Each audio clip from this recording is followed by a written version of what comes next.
Hello everyone, welcome to this channel Chelsea yummy blogs. ఈరోజు నేను మీకు చూపిస్తున్నది ఏంటంటే కస్టర్డ్ ఫ్రూట్ సలాడ్ అండి. ఫ్రూట్ సలాడ్ ఇంట్లో నేనైతే ట్రై చేశాను. అది కూడా చాలా ఫస్ట్ టైం ట్రై చేశాను. చేసినా సరే చాలా టేస్టీగా అయితే వచ్చిందండి. చాలా భయంతో చేసినా బాగుంది. మనకి కావాల్సిన ఇంగ్రీడియంట్స్ ఏంటంటే కస్టర్డ్ పౌడర్ మనకి బయట దొరుకుతుంది. అది కూడా వెనిలా ఫ్లేవర్ అయితే కూడా ఆ ఫ్లేవర్లో టేస్ట్ అయితే బాగా అనిపిస్తుంది అనమాట. మేమైతే వెనిలా ఫ్లేవర్ అయితే తీసుకున్నాము. ఓకే, ఒక ప్యాకెట్ పాలకి మనం ప్యాకెట్ పాలు తీసుకొని నేనైతే ట్రై చేశాను. అందులో మనం ప్యాకెట్ పాలు మరగపెట్టేటప్పుడు ఇందులో మనం ముందు పచ్చి పాలని పౌడర్ ఒక ప్యాకెట్ పాలలో ఒక 3 స్పూన్స్ ఆఫ్ మనం పౌడర్ యాడ్ చేసుకోవాలి. యాడ్ చేసుకుని ఉండలు లేకుండా కలిపి పక్కన పెట్టుకుందాం. ఆ తర్వాత మిక్స్డ్ డ్రై ఫ్రూట్స్ ఉంటాయి కదా, అయితే ఆ డ్రై ఫ్రూట్స్ ఈ బాక్స్ తీసుకున్నామండి. ఇందులో అయితే డ్రై ఫ్రూట్స్ అన్నీ కూడా అవైలబుల్గా ఉంటాయి కదా అని ఈ బాక్స్ అయితే మేము తీసుకున్నాము. మీకు ఇష్టమైనవి అయితే మీరు వేసుకోవచ్చు.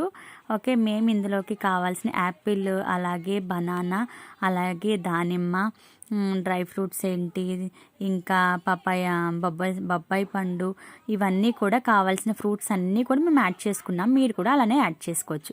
ఓకే, ఆ పాలని మనం ఏం చేయాలంటే ఒక లో ఫ్లేమ్లో పెట్టి బాగా మరిగించాలి. లో ఫ్లేమ్లో పెట్టాలి. ఓకే, మీగడ కట్టకుండా మనం అలా మరిగించుకుంటూ ఉండాలన్నమాట.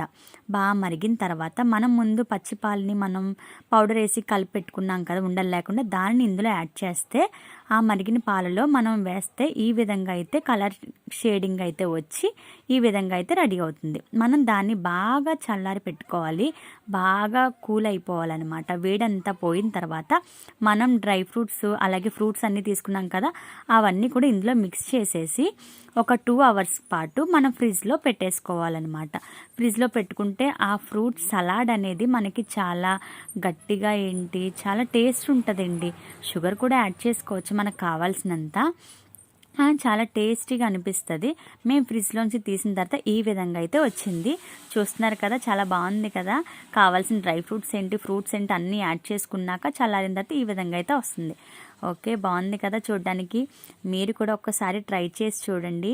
మీకు ఈ వీడియో కనుక నచ్చినట్లయితే లైక్ చేసి, షేర్ చేసి, సబ్స్క్రైబ్ చేయండి. ఓకేనా, మీకు ఇంకా మరిన్ని వీడియోస్ లాంటివి కావాలంటే కామెంట్ సెక్షన్లో కామెంట్ చేయండి. Thank you for watching. Bye bye.